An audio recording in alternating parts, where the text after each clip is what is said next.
Hello friends, welcome back to my channel. বন্ধুরা, লক্ষ্মীর ভান্ডার update সংক্রান্ত আজকের এই ভিডিওটিতে আপনাদের সবাইকে জানাই স্বাগত।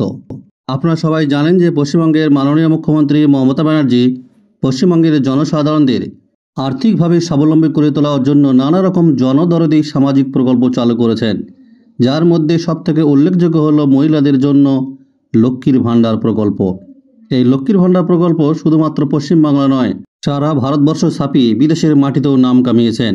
আর এই লক্ষ্মীর ভান্ডার প্রকল্প মহিলাদের মধ্যে খুবই জনপ্রিয় একটা প্রকল্প।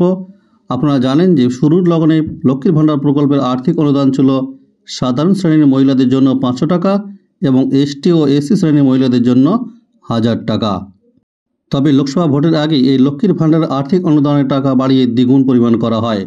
এসটি ও এসসি শ্রেণীর মহিলাদের জন্য করা হয় 1200 টাকা এবং সাধারণ শ্রেণীর মহিলাদের জন্য করা হয় 1000 টাকা।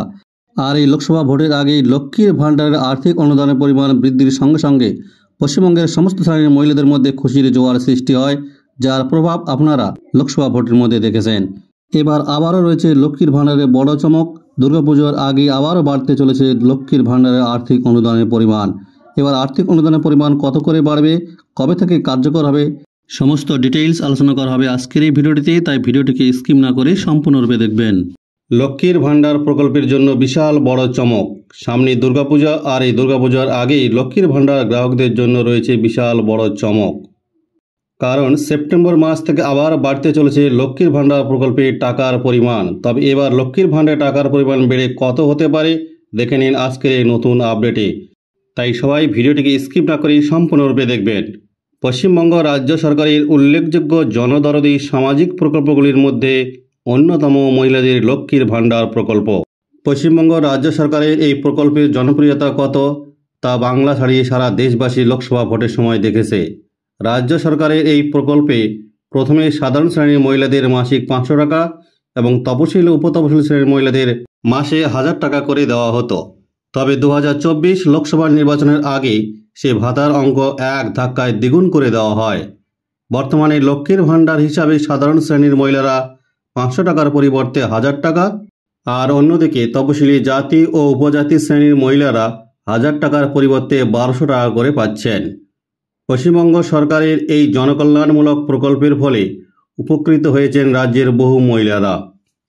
কেউ এই টাকা হাত খরচ হিসাবে ব্যবহার করেন, কেউ আবার সংসারের কাজে লাগান। ফলে স্বাভাবিকভাবেই লক্ষ্মীর ভান্ডারের ভাতা বাড়ানো হলে সুরাহা হবে বহু মহিলার।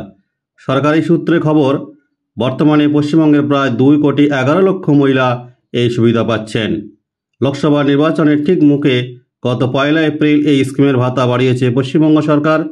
তবে এখন যেটা শোনা যাচ্ছে যে লোকসভা ভোট এবং বিধানসভা উপনির্বাচনের সাফল্যের দিকে নজর রেখে ফের একবার লক্ষ্মীর ভান্ডার নিয়ে সুখবর দেওয়া হতে পারে সরকারি তরফ থেকে। জল্পনা শোনা যাচ্ছে যে আগামী দিনে রাজ্য সরকারের এই প্রকল্পের ভাতা ফের বাড়ানো হতে পারে। 1000 টাকা থেকে বাড়িয়ে তা 1500 টাকা এবং 1200 টাকা থেকে বাড়িয়ে 2000 টাকা পর্যন্ত করা হতে পারে বলে অনুমান করা হচ্ছে। তবে এই বিষয়ে এখনও আনুষ্ঠানিকভাবে কোনো ঘোষণা করা না হলেও সুখবরের অপেক্ষায় বসে রয়েছে রাজ্যের সকল লক্ষ্মীর ভান্ডার উপভোক্তা মহিলারা। সরকারের তরফ থেকে কবে এই বিষয়ে জানানো হয় সেটাই এখন দেখার বিষয়। তবে আশা করা হচ্ছে যে দুর্গাপূজার আগেই এই ঘোষণা হতে পারে, আর দুর্গাপূজার আগে এই ঘোষণা হলে সেপ্টেম্বর মাস থেকেই মিলবে এই বাড়তি পরিমাণ টাকা। তাহলে বন্ধুরা, ভিডিওটিকে বেশি বেশি করে লাইক এবং শেয়ার করবেন যাতে সকলের কাছে নিউজটি পৌঁছে যায়। আর যে সমস্ত বন্ধুরা চ্যানেলটিকে সাবস্ক্রাইব করেছেন তাদেরকে অসংখ্য ধন্যবাদ। আর যারা এখনও সাবস্ক্রাইব করেনি তাদেরকে অনুরোধ করব এইরকম নিত্য নতুন আপডেট পেতে অবশ্যই চ্যানেলটিকে সাবস্ক্রাইব করে পাশে থাকা বেল ঘন্টাটিকে বাজিয়ে দিবেন। সবাই ভালো থাকবেন, সুস্থ থাকবেন।